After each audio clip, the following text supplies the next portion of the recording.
Hola amigos y amigas, pues siguiendo esta línea de entrevistas que pude hacer en STARMUS en Bratislava en el año 2024, subo esta entrevista en la que pude hablar con un astronauta que ha tenido una grandísima repercusión, y es que es un astronauta canadiense que tiene la peculiaridad de que realizó muchísimos vídeos virales en la Estación Espacial. Fue uno de los primeros astronautas en usar las redes sociales para mostrar cómo es la vida en el espacio. Hay vídeos impresionantes, por ejemplo este sobre una lágrima, cómo es una lágrima en el espacio y el problema que tienen con los líquidos. Y muchísimos más vídeos. Pero en particular hay uno que se hizo súper viral. Es que Chris Hadfield, además de ser un astronauta, un científico increíble, además toca muy bien la guitarra y canta genial. Así que se llevó la guitarra al espacio y cantó una preciosa canción de David Bowie que se volvió súper viral y que todo el mundo disfrutó.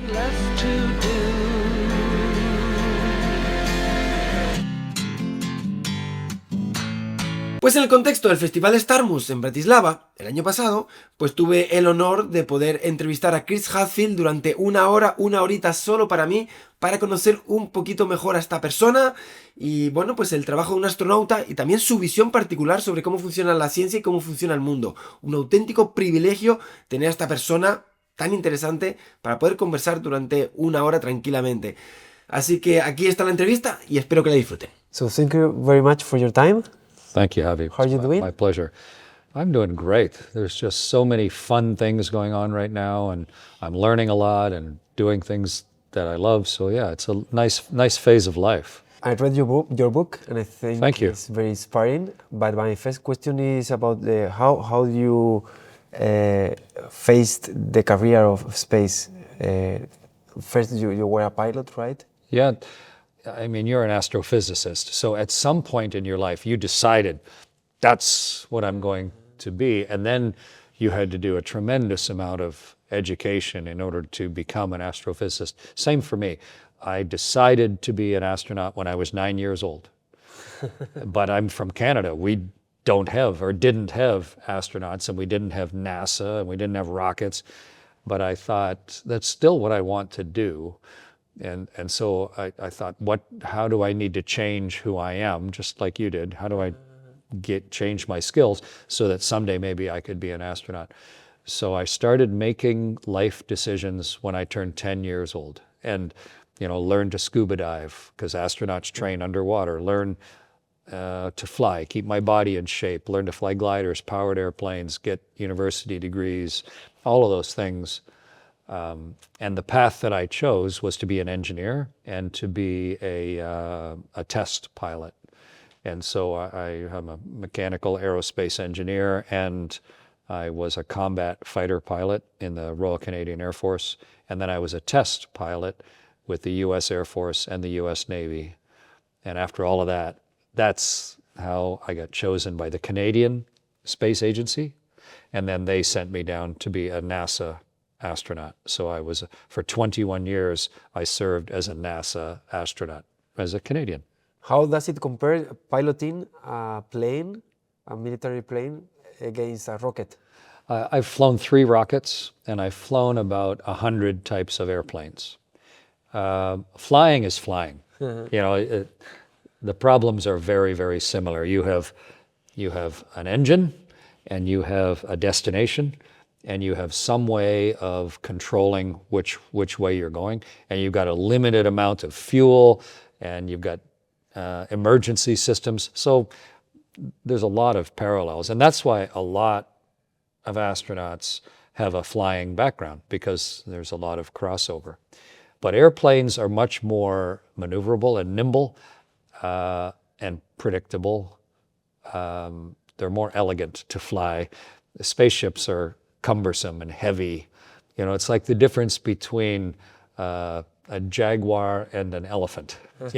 They can both walk and they can both run, but they're not the same. But they're both magnificent, And so I'd happily fly any airplane or any spaceship if you give me the opportunity. How is physically and mentally being in space? Physically, the big difference is you're weightless. There's no gravity, or at least you can't sense the gravity. So it has a lot of changes to your body. Your blood no longer is pushed down to the bottom of your feet. Like this glass, it's full of water, but gravity is holding the water in this cup. And all of your blood is being pushed down to your feet by gravity. So your heart is not just a pump, but it's like an elevator that is lifting the blood all the way up to your head so you can see and think. As soon as you take away gravity, now your blood, just like this glass, is now floating in your body. And so your heart doesn't need to work as hard, and the blood doesn't drain out of your head. So your sinuses get full, your eyes bulge, your tongue gets like you have a bad cold, your tongue gets swollen, your legs get really skinny because the blood isn't collecting in your legs. So there's those physiological changes. Your balance system is completely messed up because there's no gravity telling you which way's up. So it's very dizzying, and that makes you feel sick, makes you feel nauseous at first. And then your bones. Right now, Javi, you're fighting gravity. You don't even think about it, but you're holding your head up. Gravity wants to push your head down, but you're using your muscles and even your backbone and your hips.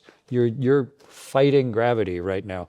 So your body is making your skeleton stronger all the time.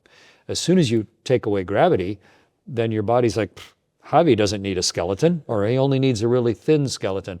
So you start to get rid of your skeleton. We get osteoporosis in space. And so all of those things are changing physically when you get to space. And when you come back, you have to go through them all the reverse and readapt to being an earthling again. And then psychologically, you're a long way from home. And it's very dangerous. Flying a rocket ship and then living on board a spaceship and doing spacewalks, it's a really dangerous thing to do. So how mentally ready are you to live very far from home with a very small group of people, and you can't leave, with almost no privacy, with someone else telling you what you need to do every day, all day, and a very high level of danger? It takes a different sort of mental attitude to stay healthy and resilient in an environment like that. So the combination of the change of physiology and the change of psychology, it's part of the reason that astronaut training takes so long. It's not just a technical job, but it's a physical and a mental job, even more so. And we want to send the right people. You don't want to be in space with someone who's having technical, physical, or mental problems. That was my next question about how you deal with your colleagues, especially with other cultures or other nationalities. Russians, especially because you pilot the Soyuz, right? I was the pilot of a Soyuz, yeah, the left seat, qualified to fly the Russian Soyuz. I was NASA's director in Russia, director of operations in Russia. I lived in Russia about 5 years. But astronauts come from 15 countries, all of them with different languages, different cultures, like, Spanish and Portuguese and Canary Islands and Canada and Japan, which is a very different culture, Russia, all of those different countries. They're just a different sense of normal and different religions. And so how do you find a way to still be an effective team with such a diverse group of backgrounds? And so as an astronaut, the day I was hired, imagine today was the day you got hired as an astronaut, right? You say, okay, and you show up, and now you're part of a new class of astronauts. Maybe there's 20 of them, and you all come into the same room, and you've never met each other before. You're all really accomplished and successful people. There's doctors and physicists and test pilots and a bunch of different skills. But I remember on that first day looking at there were 24 of us, at the other 23 people and thinking, I'm going to do some amazing things with this group of people. And we're going to count on each other with our lives. There are going to be moments where one of these people's responsible for my life, and where I'm responsible for theirs. And so right from the very first day, I started trying to build relationships to be ready for that. Like, these people can't just be my friend or my colleague. They have to be trusted at the highest level. And you don't know who you're going to fly with, but it's a small group of people. And so I've treated everybody else in the astronaut corps, not just my class, but when we would travel to Russia or to Germany or the other countries and train, get to know everybody as deeply as you possibly can. Go out, have a beer together, go do hiking events together, go to the gym together, go to get drunk together, just have fun, so that you have a real depth of common experience, so that when you're now assigned to a crew, you can really use everybody's strengths and be aware of everybody's weaknesses, so that you can get a very difficult thing psychologically and technically and physically. You can get it done well together. And did this experience change your philosophy of life, or did it change it? Well, yes, but maybe not the way that you think. I think the biggest change was when I was 10 years old and I said, I'm going to be an astronaut.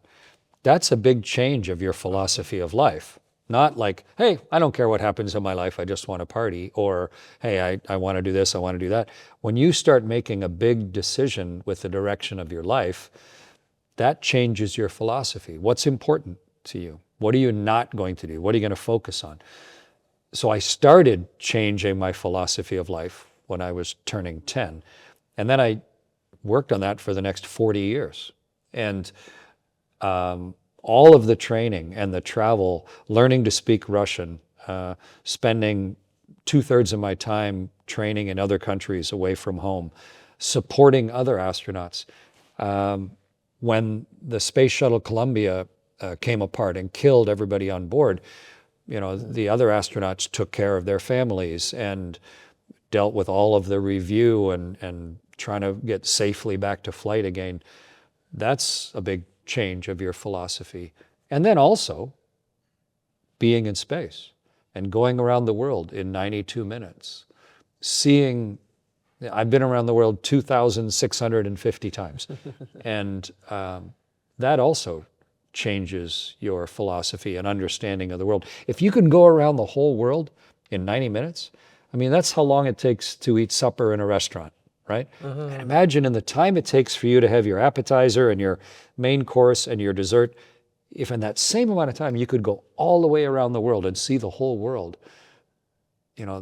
it's so fast. The world is not very big if you can go around it in the time it takes to eat supper.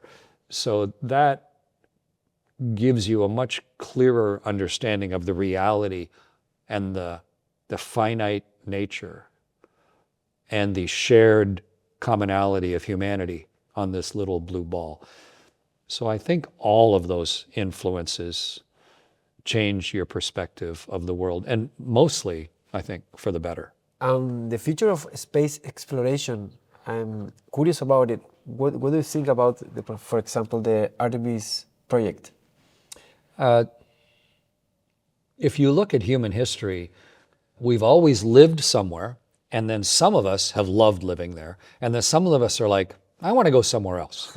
Like, you probably don't live in the same town you were born in, right? You don't live in the same house that your parents brought you home to when you were a baby. You decided, I want to go somewhere else. I want to try other things. And that gets exaggerated in human history. Like, we all lived in Africa until about maybe 70,000 years ago or 80,000 years ago. And then some of us said, you know what? I want to go somewhere else. Excuse me.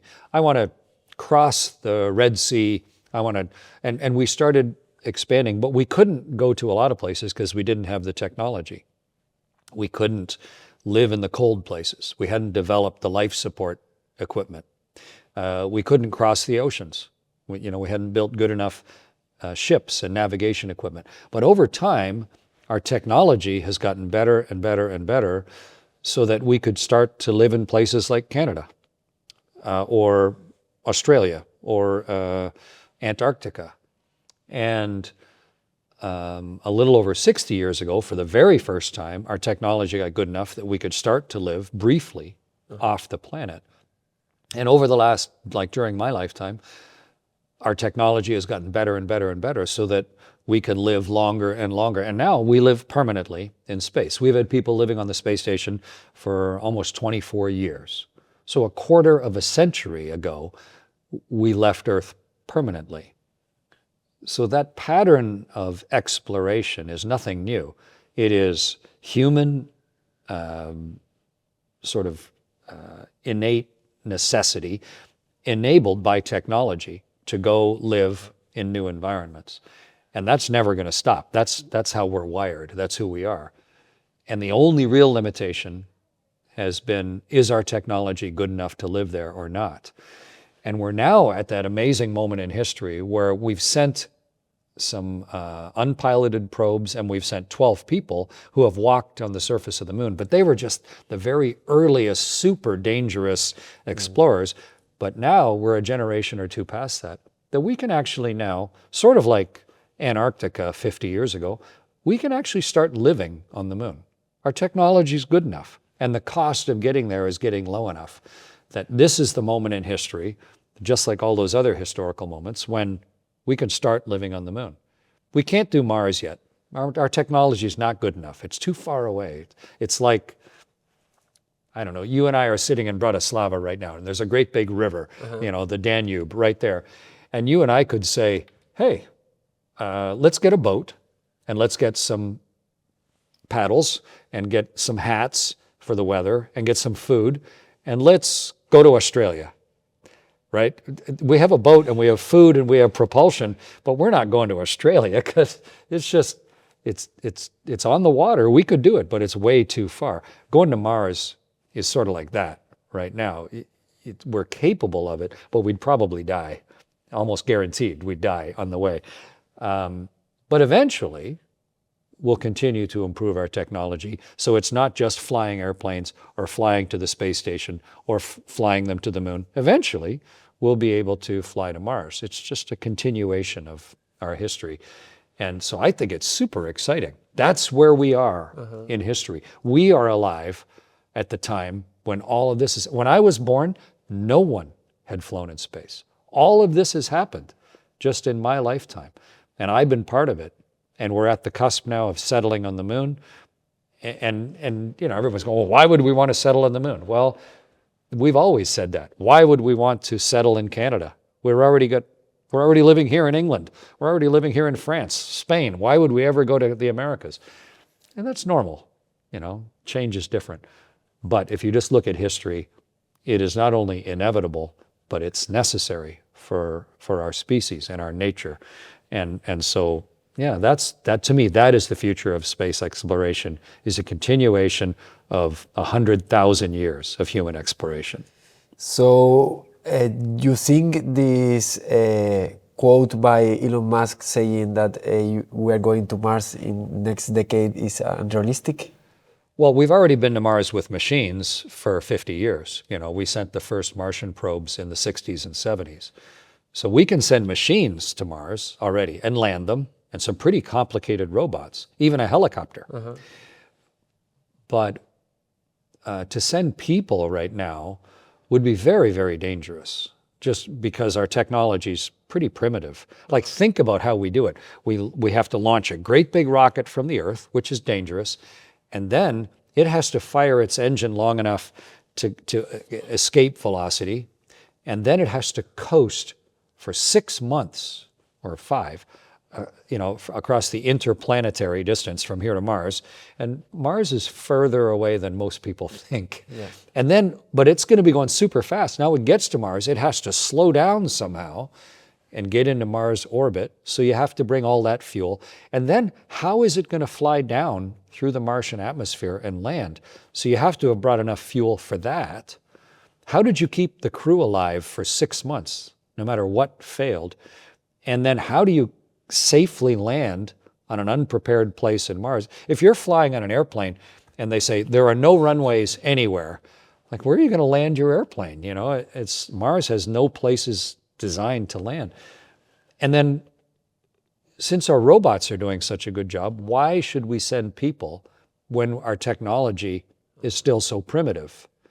Wouldn't it be better if you could launch and turn on an engine that would fire all the way to get to Mars? So you accelerate halfway, then you turn around backwards, and you decelerate for the other half, so you could get there in a few weeks.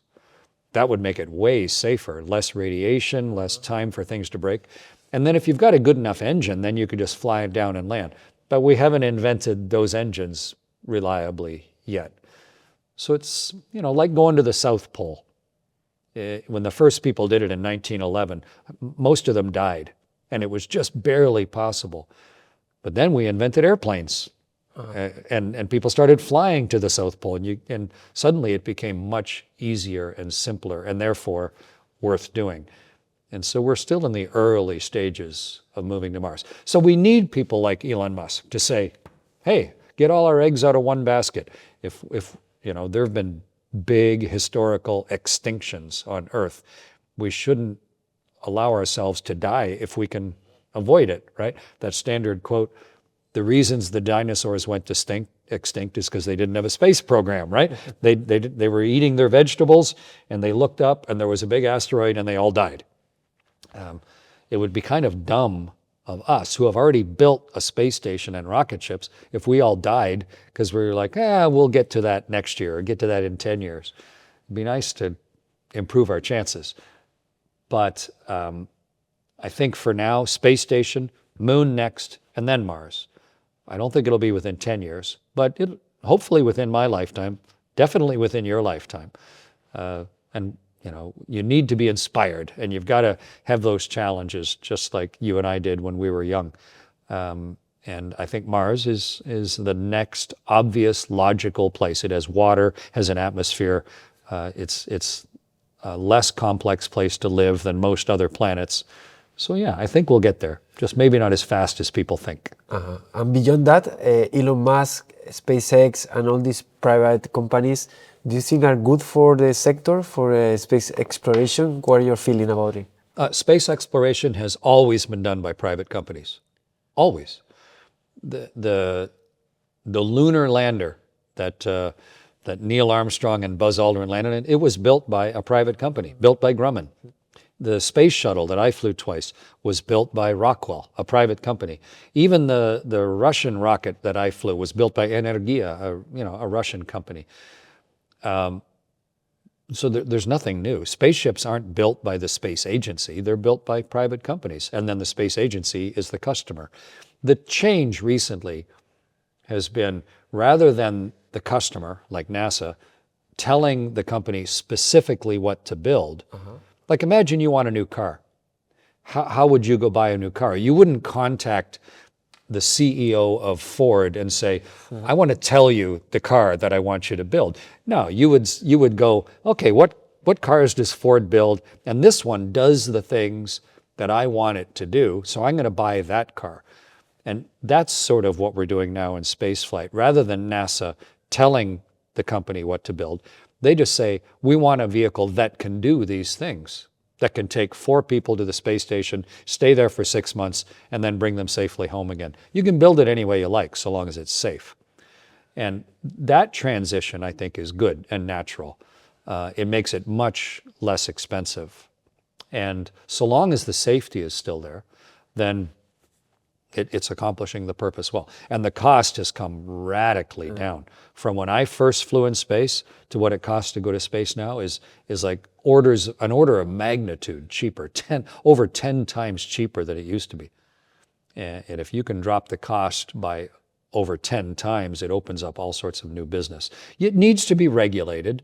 It needs to be safe. But we've done that with trains, we've done it with cars, we've done it with airplanes, and now we're doing it with spaceships. Can we name it as a competition, the way back to the moon, or even it's inside a new Cold War with China? How do you phrase it? People respond best to competition. It's why we have the Olympic Games. It's why we have football leagues. if someone, for football in Europe, if someone said, we're not going to keep score, and it doesn't really matter who wins, and we don't really care who's on each team, that wouldn't make any sense. It's like, hey, I've got my team and my best players, and the competition is everything. That's human nature. We respond best. And in the Olympics, no one would ever jump that high or run that fast if we didn't have a competition. So it's fundamental human nature, and it brings out the best of us. And so that doesn't just apply in sports, but it applies in everything, in business and in human interrelationships. So competition isn't necessarily bad, but you don't want competition to be detrimental to humanity or to the planet. And so then how do you balance what people are competing for? And they might be competing for finance. Like if we discovered, I don't know, diamonds on the moon, then there might be a huge, or a gold rush, a huge competition to get to the moon and grab those diamonds and bring them back and be rich. Or a country might say, we want to dominate the world. We want to show the world that we're the best. And the way we're going to show them is by whatever, planting a flag on the moon.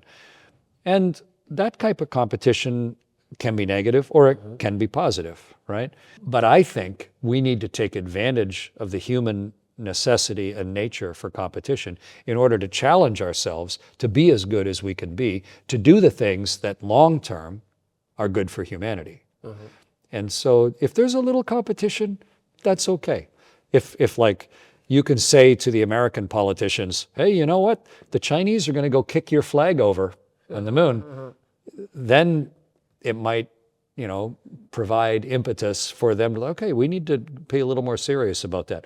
And China has said they are going to have people walking on the moon by 2030. Chinese astronauts will be walking on the moon by 2030. That's 5 years, 5.5 years ago, it was 2019. That wasn't very long ago, So that's happening really soon.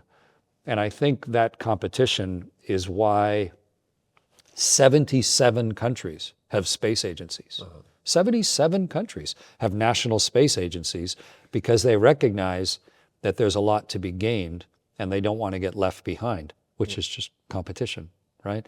So yeah, we don't want it to do damage, but I think recognizing the human nature of competition is not a bad way for us to accelerate the pace of doing the things that we should be doing. As an expert, do you think who is going to win this race, and how can we avoid that all the wars and bad things that are happening in the Earth, we move it to the moon and then to Mars? To me, the worst thing that we could do is if we just took a snapshot, a picture of our stupid geopolitics on Earth, where we have people killing each other right now in a few of the hot spots around the world. We always have, but right now everybody's aware of what's going on in the Middle East, what's going on in Ukraine.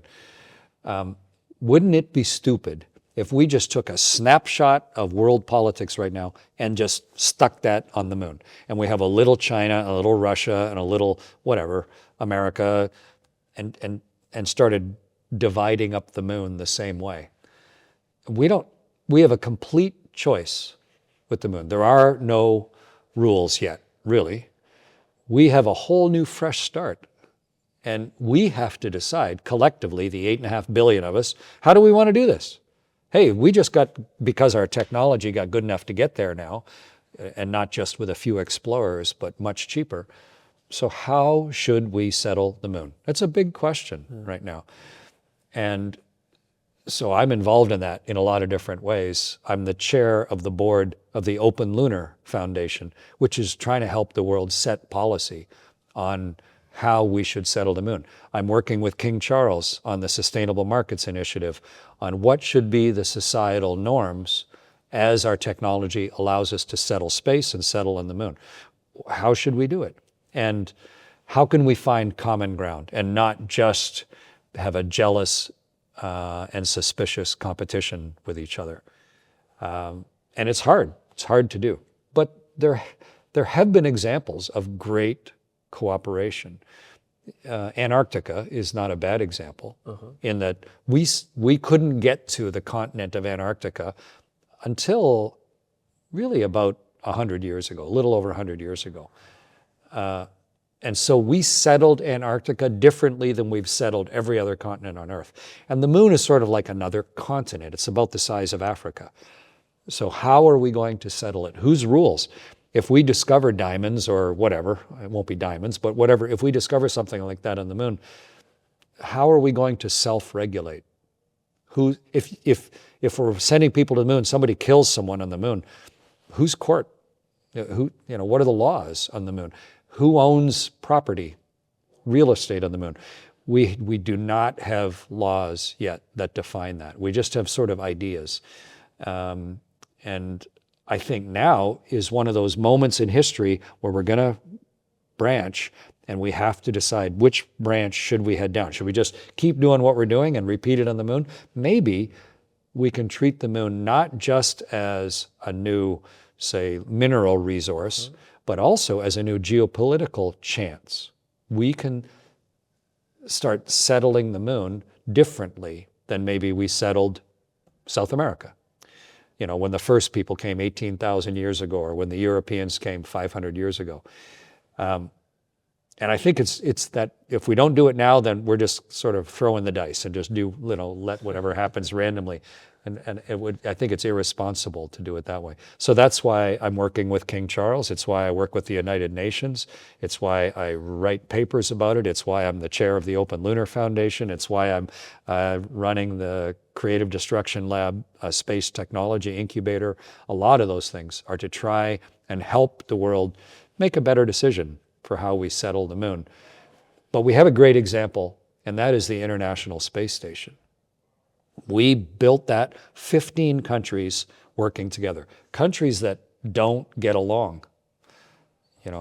I used to be a combat fighter pilot intercepting Soviet bombers during the height of the Cold War. That's what I did for a living, defending my country from another country's military. And yet, because of changing politics, I helped build the Russian space station Mir. And I commanded the International Space Station, and I had Russians as part of my crew. And I lived in Russia for 5 years, and I was NASA's director of operations in Russia. Same people, very close in history, but we made different decisions to cooperate.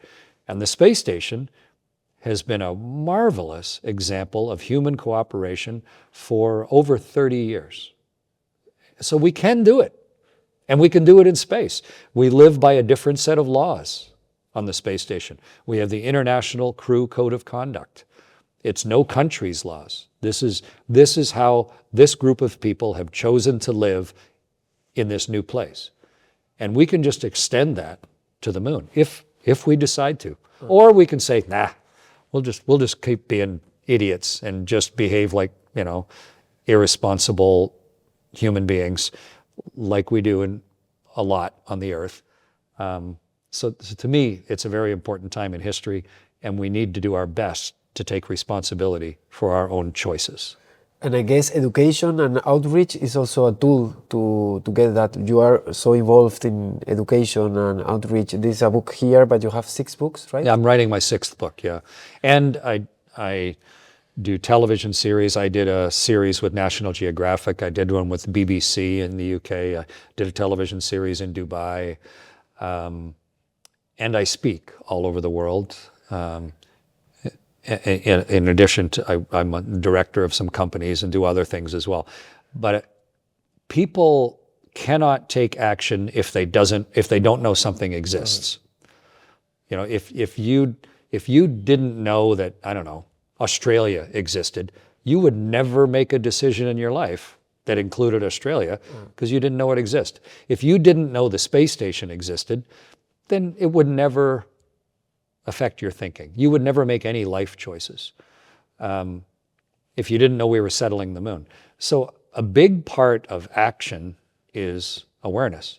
Awareness is step number 1.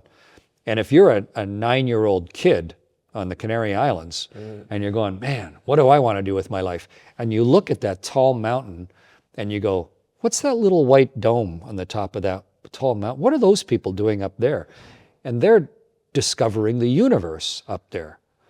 And wow, that's cool. But if you didn't see that, if you're here in Slovakia, you might never even know that an astrophysicist exists, or that there are observatories, or that that's a thing that is a choice for you.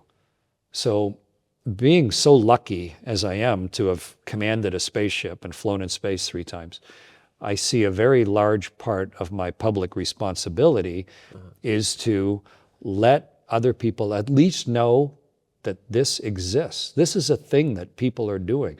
This is a choice that you can make to be part of that if you want. And we're going to have people settling on the moon very soon. And that's a stepping stone to eventually inventing the things that allow us to go even further. And so step 1 is get myself ready and educated and informed. And then step 2 is try and include as many other people as possible in that, in good global decision making. And so to me, writing books and doing all the other things, it's fun, it's interesting, it's part of how I make a living, but I think it's also being a responsible astronaut in not just squandering it, but actually sharing the ideas so that maybe other people will make different informed choices that are better for their lives. Final question. Many people learn about this space station and everything because of that song, Right. David Bowie. I'm really passionate about music. Me too. And yeah, I know. And I just wanted to know how it came to your mind. Sure. How was the experience? And social networks, because you're so really active. So why this dimension of music? Yeah. You and I are sitting right now in Bratislava on the shores of the Danube River, but a little upstream on the other side of the Alps is the Rhine River. And in certain places in the southern Rhine, if you climb the slopes, there are caves where people were living 40,000 years ago. And when our archaeologists have dug down into the floors of those caves, they found musical instruments from over 40,000 years ago. People were making they took the leg bone of a bird, because they're hollow, and they drilled some holes in it so they could play music. And I'm sure way before that they were singing and, making rhythm and whistling and stuff. So music, it's ancient. It's just part of being human being. Try and go through a whole day with no music. Music is absolutely fundamental to us and to birds and to animals. And so just because you're on a spaceship, that doesn't stop. Music, we've always brought music with us. And so imagine if you were going to go live off the planet for 6 months. You'd want to bring some things with you, all your ideas, but also you want to have some music while you're up there. And you could just bring recordings. I'm just going to listen to other people play music. But if you're used to making music on Earth, like I am, then, hey, I want to make music. I want to maybe try and write some music while I'm in this whole new human place. So there's been a guitar on the space station since 2001. The NASA psychiatrists put that guitar. I didn't. The NASA psychological support team recognized, hey, music is important, and we should just put a guitar up on the space station so then every crew can make music if they want to. And so I knew that guitar was up there, and I've always written music and performed music. And so I worked with my brother and my son. We pre-wrote a few sort of partial songs. And then while I was up there, I thought, if I have any spare time, I'm going to try and record music. I don't know how I'm going to do it yet. And maybe write some music and then share it. Why not?